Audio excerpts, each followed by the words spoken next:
Masya Allah. Jazakallah khairan Ustaz.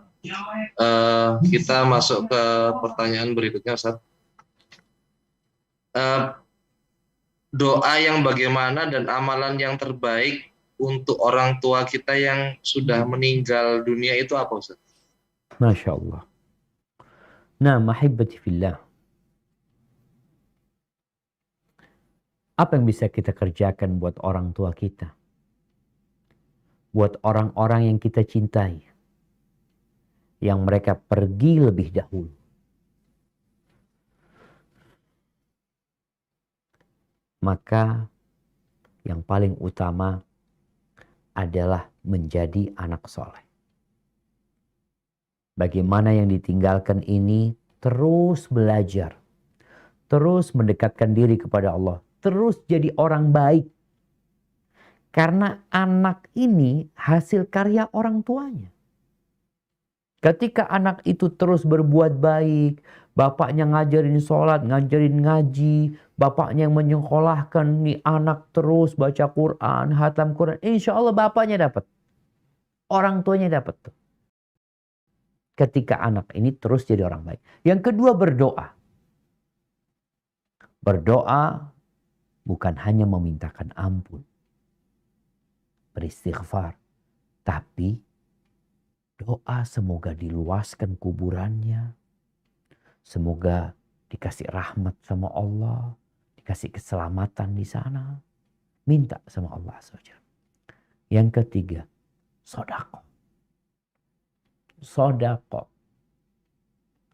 Kenapa kalau sodako? Orang hidup ini jamaah cinta sama harta. Makanya sodako yang paling mulia itu adalah sodako tatkala kita sehat. Kalau udah sakit-sakitan sodako, ya tetap dapat pahala. Tapi tidak sebesar kalau kita sehat, kita masih berambisi dunia, lalu kita bersodako. Kata Nabi SAW, afdalus sodaka, anta sodaka wa anta sahihun, syahihun, ta'malul ghina wa takhsyal faqr. Sodako yang paling mulia adalah ketika engkau sedang sehat, engkau masih cinta sama uang, sama dunia ini. Engkau masih berharap kekayaan, takut dengan kefakiran. Jangan sodako kalau engkau sudah sakit-sakitan mengatakan, oh buat fulan sekian, untuk masjid sekian. Oke, orang kalau mati, yang dia inginkan apa? Ketika Allah mengatakan, wa anfiqu mimma razaqnakum min qabli an ya'tiya ahadakumul maut fayaqul rabbi laula akhartani ila ajalin qarib fa'asaddaq wa akum minas salihin. Dia kepingin ditunda kematiannya. Ingin apa dia? Ingin sodako. Kepingin ngomong sodako. Tapi udah mati. Terus gimana? Anaknya boleh sodako? Boleh sodako buat orang tua. Tapi tentunya pahalanya berbeda. Kalau kita bicara pahala, orang hidup aja pahalanya berbeda. Sama-sama hidup. Yang ini sakit mau mati, yang ini masih sehat. Apalagi sudah mati. Tapi itu diperbolehkan. Karena Sa'ad bin Ubadah, pernah seorang sahabat Nabi pernah datang kepada Nabi sallallahu alaihi wasallam mengatakan, ya Rasulullah, ibuku meninggal dunia ketika aku sedang tidak berada di kota Madinah. Afayanfa'uha idza tasaddaqtu anha? Apakah bermanfaat kalau aku sedekah buat dia? Tasaddaqan. Kemudian jadilah anak-anak yang akur, yang damai. Karena kadangkala orang tuanya mati, meninggalkan warisan. Warisan itu bukan membuat anak-anak ini bersedekah buat orang tuanya, malah ribut rebutan warisan. Terkadang anak-anak itu tidak saling bertegur sapa. Gimana mau doakan orang tua? Gimana mau sedekah buat orang tua? Sama saudara sendiri aja ribut. Padahal warisan itu nggak ada usaha dari anak-anak. Kemudian bayarin utang orang tua. Bayarin utangnya.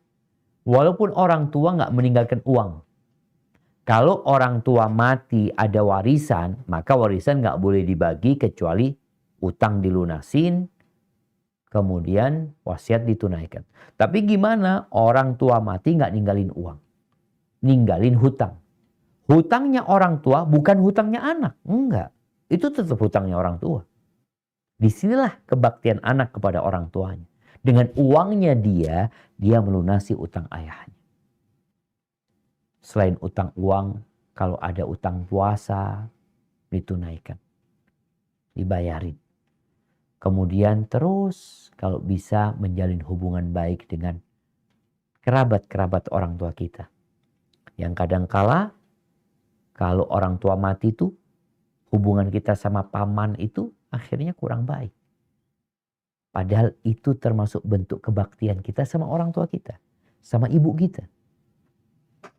Kemudian yang lainnya, bagaimana engkau menjadi orang penghafal Al-Quranul Karim.